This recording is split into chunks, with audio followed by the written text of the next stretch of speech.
Estamos de vuelta aquí en No hay Derecho. Lo anuncié antes de irme a la pausa, temprano también cuando hacía mis comentarios. Ha venido a visitarnos Gustavo Gorriti. No necesita, por supuesto, mucha presentación. Es uno de los principales referentes del periodismo, no en el Perú, en la región, con una amplísima trayectoria.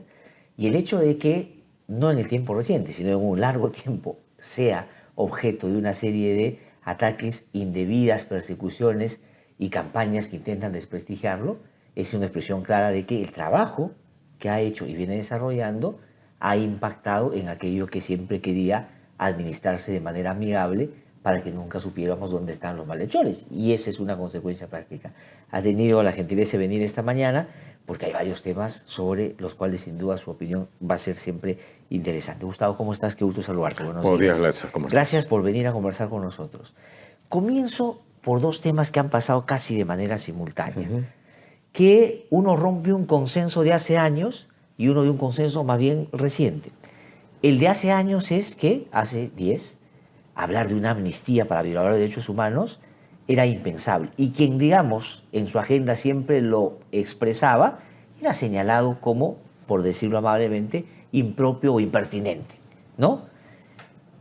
Han dado una ley de amnistía hace unos pocos días que no solo ha sido firmada por la presidenta, sino entusiastamente presentada ante el público beneficiario, ¿no? Y el otro no viene del Congreso y del Ejecutivo, sino del Tribunal Constitucional, que rompe un consenso reciente. Se decía hasta hace poco que se puede investigar a los presidentes en ejercicio, salvo no se puede acusar, pero se puede investigar todo lo que se pueda. Ahora resulta que los que eran parte de ese consenso dicen que el Tribunal Constitucional ha hecho bien, porque ahora ha dicho que no se les puede investigar de ninguna manera hasta que no acabe su mandato. ¿Qué cosas nos dicen esos dos hechos concretos y una agenda de la cual hemos hablado en otro momento, que ya tiene antecedentes y otros asuntos, por supuesto, en lista? Empecemos por el segundo. El segundo es una contradicción flagrante entre lo que esta misma gente que ahora está en el poder hizo antes y hace ahora. Antes, si recordamos bien, la misma mayoría de la coalición corrupta, la coalición cleptocrática que domina el Congreso, desde la sacha izquierda hasta la derecha bruta, ellos básicamente castigaron, inhabilitaron a Zoraida Ábalos, la sacaron de su puesto de fiscal suprema por precisamente haber tenido la opinión de que se podía iniciar una investigación a los presidentes, pero no se debía proseguir hasta que no terminaran lo suyo.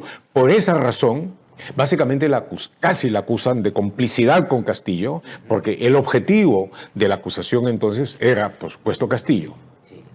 ¿Cierto? Bueno, terminó aquello, Castillo... La inhabilitaron. Ella fue inhabilitada. Castillo, por supuesto, se autosacó, se autodefenestró del poder, fue encarcelado y todo aquello. Y ahora, cuando viene la sucesora que por supuesto es total y absolutamente complaciente con todo lo que ellos tienen y ha dado muchas razones de diverso tipo, razones muy versátiles, como para ser investigada, ahora llegan a la conclusión de que ella no se la debe investigar, y no solamente por lo que guachafamente llaman la majestad de la presidencia, sino, lo escuché decir a Gutiérrez Tixe en una entrevista reciente con Rosa María Palacios, de que no la pueden distraer, está muy ocupada, necesita concentrarse en la tarea sumamente exigente del gobierno, ¿no es cierto? Sí. Ver telenovelas turcas, probarse relojes Rolex, en fin, todas esas cosas de la alta política. En consecuencia, no se la debe investigar ahora. Es decir, la razón por la que sacaron a Zoraida Ábalos es ahora la razón que ponen para mantener para que Dina Boluarte se pueda mantener sin problemas ahora. Ahora, pero eso tiene un correlato fiscal que también hay que señalar por quienes protagonizan los momentos. Cuando Patricia Benavides asume la Fiscalía de la Nación, crea el equipo EFICOR y es la encargada de, con ese equipo, apuntar a la corrupción en el poder, así se denominó, pensando básicamente en Castillo. Pensando solo en Castillo. Y por esa acción, Sí. a ella la consideraron los sectores que hoy día aplauden al tribunal, que era una extraordinaria fiscal, la mujer del año, la mujer de la década, y la pusieron en Quizá un la del pedestal. siglo, sí. Hoy día ella ya no es la fiscal de la nación, es otra la que ha presentado varias denuncias contra la presidenta, y es contra esas denuncias que ahora el tribunal se pronuncia y las paraliza porque ya no se va a poder investigar. No solamente eso, como has dicho, el EFICOP, bajo la fiscal Margarita Barreto, se creó básicamente para investigar a Castillo. Sí. Y la corrupción de pirañas que había durante su gobierno. Sí. Entonces, hasta ese momento, y si tú recuerdas, todos los órganos de la desinformación, Willax, Expreso, etcétera, aplaudían y consideraban de que pues era lo mejor que había pasado el EFICOP y la fiscal Barreto de que se inventó el pan en rodajas. Sí, sí, sí. Pero cuando la fiscal Barreto, bajo los mismos principios de investigar la corrupción en el alto poder, cambió en el poder e empezó a investigar a la propia fiscal Benavides Ajá. y al evidente grupo de corrupción que ella había creado dentro de la Fiscalía de la Nación, entonces ahí se cambió la cosa por completo y los héroes de FICOP empezaron a ser los villanos y empezaron a ser atacados, destruidos y todo esto hasta que básicamente se inutilizó al FICOP.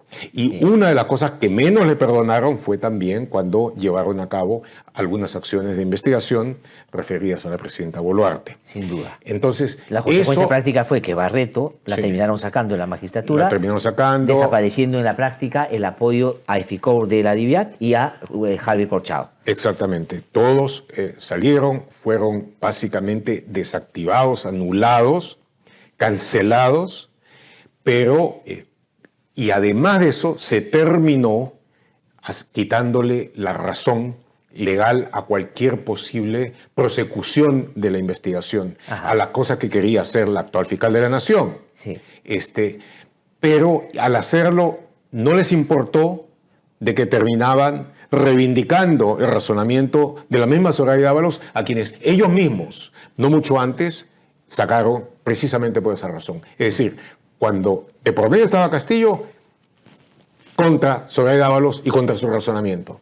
Sí. Cuando ya está de por medio la actual presidenta, a quien quieren proteger, entonces, pues el razonamiento de Zoraida Ábalos es el admitido y el otro es el rechazado. Ahora, pero ¿por qué el apego tan fuerte con Dina Boluarte cuando el sentido común en el análisis Sí. de la gente era, más bien el último año, todos los otros socios de esta coalición van a querer más bien desvincularse para no aparecer ahí en medio del proceso electoral por el desgaste que significaría, por el abrazo de oso que este significaría? Pero da la impresión que al contrario, más bien su vínculo se ha fortalecido con estas últimas acciones, ¿o no necesariamente? No seas... hay un poco O sea, de lo les es uno, útil todavía, ¿no? hay un poco de lo otro, ¿no es cierto? Tú ves, por ejemplo, al representante de la clase porcina en la política, López Aliaga, Ajá. de vez en cuando tratar de establecer diferencias, pequeñas distancias, obviamente bastante artificiales, con el gobierno. Pero en términos generales, no pueden llevar demasiado la oposición porque están muy juntos dentro de un proceso que a la vez les da tremendas ventajas en esa coalición corrupta que hay, que comprende desde los grupos de ultraderecha, Ajá. como el de López Aliaga, en fin, hasta los que se presentaban como de izquierda, como Claro, Perú desde los Libre, gánsteres de la política hasta los dinámicos del centro, digamos, ¿no es cierto? Todo ese exactamente. espectro. Entonces, han creado esto que antes eran los enemigos mortales, ¿no es cierto? Le hablaban unos de que hay que cerrar el paso al comunismo y del otro lado también de que hay que enfrentar a la reacción. Han terminado completamente unidos entre sí, Sí. en esta coalición de intereses. Pero simultáneamente, y han logrado a una persona complaciente que lo sigue en todo, que está en todo detrás de ellos, como es la Boluarte. Pero, a la vez, y esa es la fuerza que tienen, y esa fuerza les ha permitido llevar a cabo profundas modificaciones legales, modificar completamente el mapa institucional del país, Sí. poner a la gente que ellos han querido en todas las organizaciones regulatorias, Defensoría del Pueblo, Junta Nacional de Justicia, Tribunal Constitucional, en fin. Claro. Entonces, cambiar las reglas de tal manera de modificarlas de forma de que ellos tengan alguna posibilidad de permanecer en el poder. Eso, y esa suerte de fuerza que tiene esta coalición, se da sobre el contraste de que son el grupo históricamente, probablemente, más desprestigiado, Sí. más aborrecido por una gran mayoría de la población. 95%. Entonces, 95%, según las últimas 96%. encuestas, ya Dina Boluarte está básicamente en el marco estadístico del 0% de aprobación. Sí. Pero el Congreso está muy cerca de eso también. Claro, Entonces, pero la gracia y el Sí. negocio de ellos es el poder, estar en el poder. Bueno, entonces, sin legitimidad, sí. pero estar en el poder. Y mientras estén, evidentemente ahora, van a seguir. te pones a ver cómo han usufructuado el poder, cómo han modificado las leyes, cómo han estado en condiciones de básicamente hacer lo que les dé la gana desde en esta especie de complicidad cercana del Ejecutivo con el Congreso y la coalición mafiosa dentro del Congreso, siendo esta ínfima minoría, esta minoría histórica, posiblemente la minoría menor en el mundo en este momento. Sí. Y entonces, desde el punto de vista del estudio del poder, del manejo del poder, desde el punto de vista de que todo gobierno, aún los gobiernos autoritarios y obviamente mucho más la democracia, son representación, se distinguen por el grado de representación que pueden tener. Tú tienes acá este caso extraordinario de un gobierno que tiene casi cero de representación y sin embargo tiene un nivel de manejo de poder de que otros regímenes con muchísima mayor popularidad, de repente más del 50%, no tendrían, no tienen. Entonces, esa cerrada complicidad que les ha permitido el disfrute completo del poder sin regulación, con total impunidad, pese a todos los abusos, las corrupciones, las corruptelas que han hecho, ¿no es cierto? Es que gracias a esa suerte de coalición que tiene otro correlato, la inmensa mayoría, la abrumadora mayoría del pueblo lo detesta, pero a la vez padece una suerte de extraña y extraordinaria pasividad. Ahora, pero ese concepto que tú bien has descrito, y comparto, me lleva a preguntarme, entonces, ¿por qué van a hacer elecciones? O sea, es decir, ¿por qué van a poner en riesgo lo que bien le está funcionando? Tú lo has escrito muy bien, con unas elecciones. Yo el otro día le escuché decir a la fiscal de la Nación, y coincido, lo he venido diciendo hace bastante tiempo, yo no estoy tan seguro si de pronto hay o no hay elección, o si se da en los tiempos que la ley prevé y la Constitución manda. Porque claro, esto es como ahogarte en la orilla después de haber hecho todo lo que están haciendo. Porque ellos, creo yo, son conscientes de que no van a ganar, o va a ser muy difícil que ganen, si es que lo hacen o buscan hacer honestamente. Bueno, mira, cancelar las elecciones o arbitrariamente posponerlas por largo tiempo, eso sería ya el tipo de ruptura que terminaría con toda sombra de formalidad. Sí. Significaría ya que esta detestada minoría ha entrado francamente en un gobierno autoritario dictatorial. Ahora, pero si la gente no sale en un proceso, una larga ahí y fuerte reclamación, yo creo que ahí sí saldrían. Yo creo porque que es robarte algo que está previsto. O sea, una cosa es no adelantar elecciones porque no está previsto, pueden o no haber. Pero una elección o postergada o robada, porque yo creo que están apuntando a eso. O sea, ya la cancha está recontra inclinada. O sea, han sacado a todos los que están apuntando a eso y están apuntando también a lo que hace la ultraderecha en todo el mundo. Y especialmente en este continente. Pierden, están a punto de perder, reclaman fraude. Inmediatamente. Como lo hicieron acá en las elecciones presidenciales pasadas, pero como lo hizo Bolsonaro, como lo han hecho básicamente, como lo hizo Trump, como lo han hecho básicamente todos. Entonces, pero yo creo de que incluso para ellos el riesgo de lanzarse a lo que sería básicamente golpe, ya el golpe definitivo contra la democracia, es un riesgo demasiado grande para ellos. De tal manera que lo que han estado haciendo, es una estrategia bastante evidente, ha sido hacer todas las modificaciones legales para, primero, sacar de la contienda electoral a todos aquellos que tenían una real posibilidad de ser candidatos que se los lleven de encuentro, ¿cierto? Y inhabilitarlos, impedirles presentarse a elecciones. En segundo lugar, hacer modificaciones tales como para hacer posible lo que va a suceder, que se presente una multitud de partidos políticos enanos, ¿no es cierto?, para que la competencia sea entre pitufos. Entonces, el cálculo que yo me imagino está haciendo muchos de ellos es el siguiente: posiblemente poniéndole todo el dinero y toda la propaganda y todas las cosas que quieras y los shows y todo aquello que de una u otra manera gana votos, pues que, digamos, de que el partido porcino, el partido de la chanchería, tenga 5, 7, 8%, 10%, lo que en elecciones normales no serviría para nada. Claro.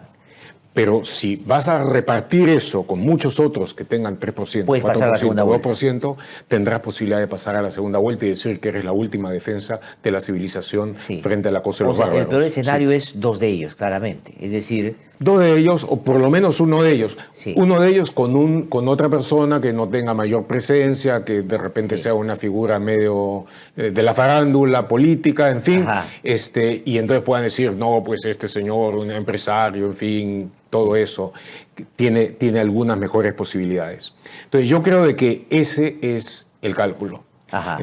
Ahora, hay algunas cosas que por supuesto les quitan el sueño, como el de aquellos que, pese a que les prohíben, les impiden participar, etcétera, pueden, pese a todo, tener una participación electoral. ¿Te refieres, por indirecta. ejemplo, a actores políticos que ellos han buscado y de hecho sacado de camino, pero que no han dejado de existir políticamente y más bien pueden avivar el 26? ¿Qué? En Vizcarra. En este momento, el más visible, el más claro, es Vizcarra. Pese a que esté en una prisión preventiva y pese a que puede terminar en un penal distinto al de la Diroes, por una argumentación que la verdad es bien... Por una argumentación absolutamente ridícula, ¿no es cierto? Lo pueden sacar de Barbadillo, llevar a otro penal. Era una cosa que va a ser vista por todo el mundo como un abuso, como un castigo, y que obviamente va a redundar muchísimo en apoyo en favor de la popularidad de Vizcarra. Entonces, o sea, cuanto más ensañamiento dices tú, más popularidad Vizcarra. En la medida que no se quiebre, no se rompa, y continúe respondiendo, yo creo que va a tener mucho más. ¿Y qué consecuencia práctica puede tener un Vizcarra, digamos, convertido en un héroe para este sector, en términos prácticos en la elección, cuando él no puede postular directamente? No puede postular directamente. O sea, puede Recuerda, hay algunos, en la historia política latinoamericana, hay algunos casos interesantes en ese sentido. Quizá el más interesante sea el de Perón en Argentina. Cuando Perón regresó de su largo exilio en España, Argentina, tenía, sin embargo, legalmente estaba impedido postular a la presidencia. Entonces el peronismo decidió poner a Cámpora como el candidato. Entonces decía Cámpora, el lema fue Cámpora a la presidencia, Perón al poder, ¿no es cierto? Y fue una victoria arrolladora, que por supuesto después llevó a Argentina a resultados políticamente muy negativos en todo sentido, pero había una inmensa popularidad. Entonces, al margen de los méritos o de méritos personales de un candidato, el hecho concreto es de que este candidato opuesto, enfrentado, profundamente odiado por la coalición cleptocrática que gobierna ahora, tiene grandes posibilidades en forma directa o indirecta. De repente no va a ser el único. De repente no va a ser el único y de repente, poco de alguna manera como ha sucedido en Bolivia, y estábamos hablando de esto, ¿no es cierto? Llega un candidato con merecimientos propios, ¿no es cierto? Y heredados. Recuerda Rodrigo Paz es hijo de Paz Zamora, el muy destacado político boliviano, sale a la luz de la gente, plantea bien lo suyo, y viendo todo eso, y viendo el horizonte deprimente tan descompuesto políticamente que hay delante de ellos, la ciudadanía puede muy rápidamente voltearse y cambiar. Ahora, lo que ha hecho también... Y votar a favor de esa persona. Sí. Entonces, hay toda una serie de escenarios posibles cuando tú tienes esta estructura básica. La minoría corrupta en esta coalición que controla el poder. Ajá. Y que ha movilizado todo y lo sigue movilizando y tiene una capacidad de maniobra porque no hay una gran oposición. Pero, del otro lado, el mar de gente que los detesta, los desprecia, pero no se ha movilizado intensamente. Uh-huh. En la medida en que empieza a haber movilización, efervescencia, agitación, así sea de un porcentaje relativamente limitado, uh-huh, de esa inmensa masa, más del 90%, entonces esto se puede alterar muchísimo. Ahí sale la alternativa. Y les va a ser harto difícil controlarlo. A la guatemalteca, Bernardo Arévalo, digamos, hizo eso, ¿no es cierto? Es Bernardo Arévalo hizo eso, sí, es una lástima. En la lucha contra con el pacto de corruptos, sí, pero ahí funcionó el plan B que están ejerciendo los socios de esta coalición acá. Han capturado todo y los márgenes de gobierno de Arévalo. Y Arévalo se ha resignado, sí, a vivir esa realidad, sí, pues, en lugar de utilizar el apoyo social que tuvo para cambiar, sí, las cosas. Sí, pues, sí. ¿No? Entonces, Vizcarra, ¿qué otro actor crees tú? Esto que ha pasado con el Tribunal Constitucional y la interpretación que hay, que claramente favorece, se ha pensado en Dina, puede terminar favoreciendo a Castillo también en la interpretación del caso Castillo. Pero políticamente Castillo, ¿qué tan presente va a estar el 26? Al margen de que puede o no postular directamente, digamos. Mira, Glaser, tú viajas mucho por provincias ahora, sí, sí, y me imagino que habrás visto de que hay un apoyo a Castillo en muchos lados. Es un apoyo considerable, sí, y que no creo que haya ningún político de los que están en el Congreso, de los que están en el Ejecutivo, que pueda competir en ese aspecto, no, con él. Entonces, va a haber ahí una fuerza, capacidad de endoso o no, no lo sé. Ajá. Pero ya tienes a dos actores que además han estado juntos en estos días en la cumbre presidencial de Barbadillo, sí, ¿no es cierto? Porque digo, ahí has tenido una cumbre presidencial continua, sí, sí, como sí, sí, pocas veces se da, porque digo, ahí las conversaciones que pueden haber tenido entre ellos deben haber sido muy interesantes. Pero que configurar una alianza política entre los dos, al margen de su propia situación, podría, dices tú, tener un impacto relevante en el proceso electoral 26. Yo creo que sí. Yo creo que sí. Digo, en otras circunstancias, en un sistema políticamente sano, que no estuviera atravesado por la corrupción, por la arbitrariedad, por la trampa, digo, por la regla de ahora es la trampa. Sí. Si no hubiera ese escenario, posiblemente las posibilidades de Castillo e incluso la de Vizcarra serían limitadas. Sí, sí. Posiblemente serían muy limitadas. Y posiblemente un escenario menos enviciado, menos hostil, menos infecto que el actual, hubiera hecho que gente con ganas, con deseos de contribuir con el país se hubiera decidido lanzar a la política. Muchos no lo hacen ahora porque saben de que empezar a destacar como una alternativa sencillamente es hacer de que todos los pozos de porquería empiecen a hervir y a ser lanzados contra ellos. Sí, y ahora, te preguntaba yo también hace un rato sobre el otro hecho reciente y tiene que ver con esta ley de amnistía. Sí. Porque si bien es cierto, Dina y el Congreso juegan juntos de cara al mismo objetivo que tú has descrito bien. Totalmente. Pero los militares, ¿qué tanto son parte ya de ese juego? Porque antes eran un poco como equidistantes o un poco, digamos, relevantes de pronto en el encuentro inicial. Pero ahora daría la impresión, por el apego que tiene Boluarte a las Fuerzas Armadas, sobre todo ese sector que va a beneficiarse con la ley de amnistía, ese apego es más fuerte, están más vinculados, o ¿cómo lo ves? Yo creo de que, con riesgo de equivocarme, aunque pienso que no tanto, de que todas estas cosas de acercamiento, lealtades dentro de las Fuerzas Armadas son muy elásticas, muy plásticas en términos generales. Ajá. cuando empiezan a hablar de amnistía y cuando se habla de levantar el uniforme y llevar a cabo la justicia contra lo que ganaron la guerra y todo eso, entonces la mayor parte del público castrense pues se cuadra, se pone en filas, apoya aquello, aunque muchos tengan reservas, pero consideran en su fuero interno de que no es tan conveniente airearlas ahora para no tener demasiados problemas en las instituciones, en la DOJA, ahí donde se ven, se encuentran y todo esto. Entonces, muchos se callan.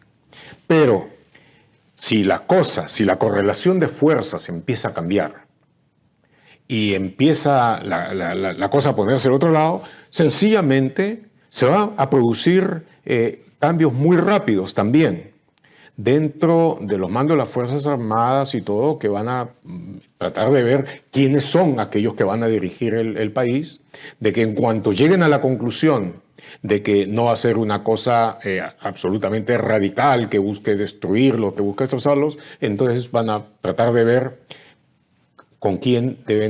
a quién deben acercarse, sabiendo de que el poder va a estar, ya no va a estar en manos de este grupete, sino va a cambiar. Entonces, como tú, en el caso, cuando Vizcarra era presidente, tú viste de que los mandos militares y todo, Vizcarra sin problemas. no solamente, sino cooperaron mucho, cooperaron mucho, y en el inicio, sobre todo, de la peste, de la pandemia, la labor de la Fuerza Armada fue realmente importante, fue realmente muy importante en tratar de llevar el grado posible de alivio dentro de esa catástrofe. Entonces, pero estuvieron muy contentos con él, a eso voy. Sí. Y lo estarán con cualquier presidenta democrático que básicamente mantenga un equilibrio institucional, ¿no es cierto? Si llega alguien exageradamente radical, las cosas pueden ser diferentes, ¿no? Pero en términos generales, dentro de los parámetros de la democracia, digamos, del centro izquierda, del centro derecha, dentro de todos esos términos, yo creo que las Fuerzas Armadas, en términos generales, no van a tener ningún problema. Y recuerda de que dentro de ellos también hay una competencia que no se ve por fuera, pero que por dentro es sorda y muchas veces feroz, por llegar a los puestos de alto comando en la medida en que la pirámide se va estrechando y va habiendo cada vez menos lugar dentro de ella. De tal manera de que a mí en lo personal no me preocuparía eso en lo absoluto. Dentro, repito, de los parámetros de una institucionalidad democrática, racional, la Fuerza Armada básicamente va a adaptarse a aquel grupo, partido, conjunto de personas, líderes que les toque dirigir el país. Ahora, pero eso que tú dices, evitan ventilar en público la disconformidad que puedan tener con la ley muchos militares que combatieron a Sendero MRTA sin violar derechos humanos. ¿Por qué no ha sido procesada durante un tiempo largo? El otro día conversaba con José Robles acá, que dijo el general Robles, dejó de ser militar de capitán cuando lo echaron junto con su padre, y estábamos haciendo más o menos, él por supuesto, el cálculo de cuántas oficiales y suboficiales combatieron a Sendero MRTA. Él dice entre 20 y 22 mil. Los que están investigados, procesados y todo, exagerando, llegan a 800, ya 900. El 4%, que son el deshonor, frente al 96%, que actuaron bien. ¿No? Entonces, ¿por qué las Fuerzas Armadas siguen? Y como he escrito en tu columna con pasado esto ayer. Heroísmo, con abnegación. Claro, y tú dices, eso. Esta ley no es para ellos, está ahí para el Grupo Colina. No es para el GEIN, no es para los DECA, es para el Grupo Colina. Exactamente. ¿Pero por qué? O sea, digo, lo que te digo es, una cosa es no ventilar discrepancias, pero otra cosa es avalar una cosa que no beneficia a la mayoría. No es un buen negocio para las Fuerzas Armadas. Ni siquiera lo va a ayudar en sus procesos, creo yo. Lo que sucede es que sí ha faltado dentro de la Fuerza Armada la discusión intelectualmente abierta, en debate abierto también sin problemas, sobre cuáles fueron los defectos en las doctrinas contra insurgentes que se aplicaron. en qué momento se hizo cosas que ayudaron a la sociedad desde el punto de vista de la doctrina contrainsurgente y en qué momento, por hacer una aplicación equivocada de esas formas, se cometieron serios errores. El problema está en que en muchas instituciones, institutos, sobre todo en la Marina, el peso intelectual de las derechas, conservadoras en términos militares, y esto ha tenido además una vinculación internacional, ha sido fuerte, de tal manera de que se ha buscado de que en los niveles medios altos de la discusión empiecen a imperar conceptos que están heredados del discurso de las ultraderechas y la división dicotómica, maniquea entre el comunismo y todo eso. Pues doctrinarios, no son intelectualmente solventes, son panfletos, porque digamos, yo veo a Montoya o a Cueto, digo, no me refieren... Cuando ves a Montoya o a Cueto, ves a los alumnos que han estado escuchando esa prédica, no, yo sé, ¿no es cierto? Pero lo que de la lucha de la civilización occidental, cristiana, contra el comunismo. Pero, sin embargo, naturalmente, a la hora de votar junto con Cerrón y el serronismo, ahí no tiene ningún problema del occidente cristiano y la lucha y todo esto, ¿no es cierto? Y las cruzadas contra el comunismo. Ahí no. Por eso. Pero sí ha habido esa visión y luego una suerte de imposición, ¿no es cierto? ¿Cómo puedes traicionar los valores de la Fuerza Armada? En fin, contra otras personas que en lugar de enfrentarlos, y muchos de ellos son gente más joven, no solamente más joven, pero gente además intelectualmente mucho más desarrollada, quieren evitarse discusiones, quieren evitarse problemas. Cuando les toca hacer su propia administración, lo hacen bien, en la medida que pueden, pero sí creo de que lo que ha faltado, porque no se llegó a dar, es un debate a fondo sobre qué cosas, qué decisiones también de alto mando llevaron a que se hicieran las cosas en forma, en muchos casos, equivocada. Claro, con la guerra contrasubversiva y contra lo que fue el vínculo de las Fuerzas Armadas con Fujimori y Montesinos, que no ha sido una cosa que se haya del todo desarmado en las Fuerzas Armadas tampoco lamentablemente. O sea, lo que voy es, esos dos episodios que debieron obligar a las Fuerzas Armadas a repensarse, no han sido procesadas. Por ejemplo, estamos en una de las probablemente últimas promociones de altos oficiales que se están teniendo, que combatieron directamente de tenientes. Esa es la promoción de los tenientes de la guerra. Entonces, ya se van. Pero todos los que siguen no participaron de eso. O sea, no tienen que rendir cuentas por eso, porque no fue su problema. Ni para bien ni para mal. No pueden atribuirse el logro, pero no pueden hacerse cargo tampoco de la violación de ciudad. Pero sin embargo, efectivamente, no se ha dado ese proceso interno. No se ha dado ese proceso, pero digamos que entre los tenientes, los capitanes, los mayores, los comandantes de la guerra interna, aquello que se vio, hay muchísimos que han tenido una increíble riqueza de experiencias. ¿No es cierto? Hay muchísimos casos de oficiales, porque pese a las cosas que he dicho sobre la doctrina, en los hechos, por los problemas organizativos que tenían, básicamente, cada oficial a cargo de un distrito o de varios distritos era independiente, tenía una gran latitud de acción. Entonces, y por eso que muchos eran muy queridos por la comunidad y pedían que no los cambien, que no los roten, porque habían establecido un vínculo de esa naturaleza. Un tremendo vínculo. Al final llegaban los típicos oficios andinos, dirigidos a la autoridad, ¿no es cierto? Señor comandante de la subzona de seguridad, pedimos que el capitán Ronzoco, por ejemplo, ¿no es cierto?, se quede, por favor. Porque no sabían el nombre, ni siquiera de los militares en ese época. Porque se ha convertido en una gran ventaja para el desarrollo de la gente. Pero hubo otros que por lo contrario eran terriblemente temidos porque entraron como depredadores, abusadores de la gente, ¿no es cierto? Esas dos cosas se dieron y lo peor de todo es de que los que de una u otra manera han dirigido el discurso posterior son esa al final minoría de gente abusiva, de los depredadores, los criminales. 4% o 5% exagerando.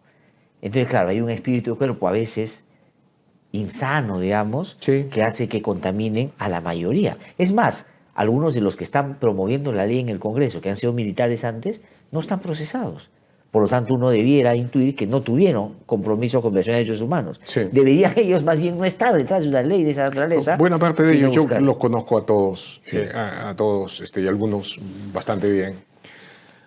Algunos, pese a haber tenido carreras militares notables, remarcables, finalmente personas de carácter débil, que no han tenido la capacidad de razonar y tomar algunas decisiones, etcétera. Pero eso es algo que falta y que yo espero de que las nuevas generaciones militares tengan eventualmente el valor, el coraje intelectual de hacer un análisis desnudo, claro, riguroso de lo que hubo, de lo que pasó, de la función que ellos debieron tener, de la que deben tener en el futuro, como aquella por la que pasaron muchos otros ejércitos que tuvieron experiencia de contrainsurgencia. Ahora, Gustavo, en esta última parte, un repaso inevitable sobre este intento de amedrentamiento y avasallamiento contra la prensa independiente.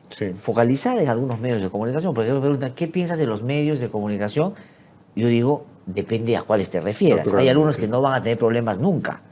¿No es cierto? Hay medios de comunicación que viven pegados al poder y no pasa nada. Pero a los que hacen su trabajo como corresponde, sí, por supuesto, ¿no?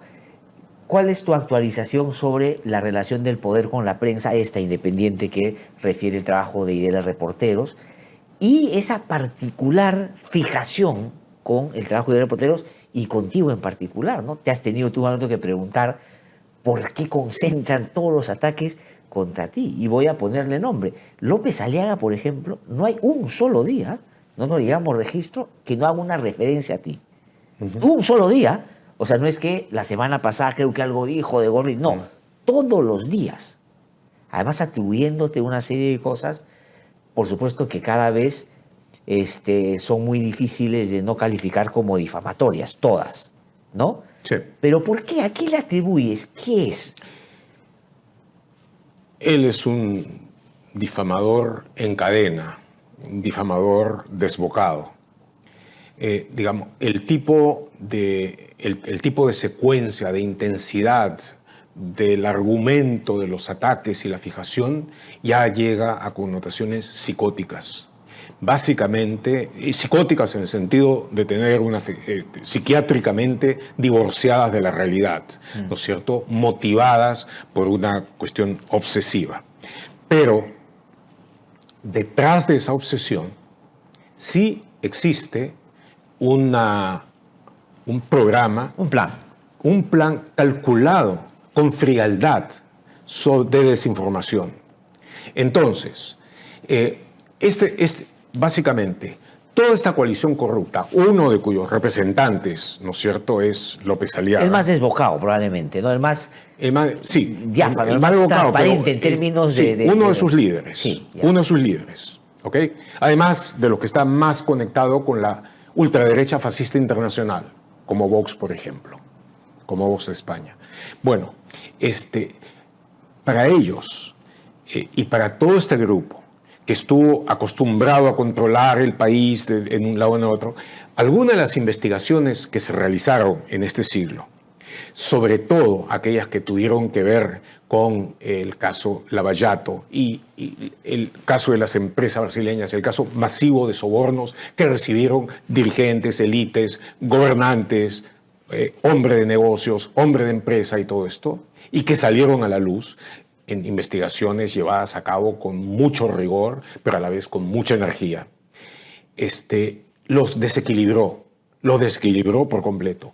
Añade a eso lo que salió después de la investigación del caso Lavajuez o Cuellos Blancos, ¿no es cierto?, que reveló en la otra parte la profunda corrupción en los organismos reguladores, es decir, los que administran justicia y todo, y que hacían posible de que se moviera con una cierta calma y una cierta posibilidad toda esta organización corrupta. Los cuellos blancos. Entonces, claro, los cuellos blancos. Claro.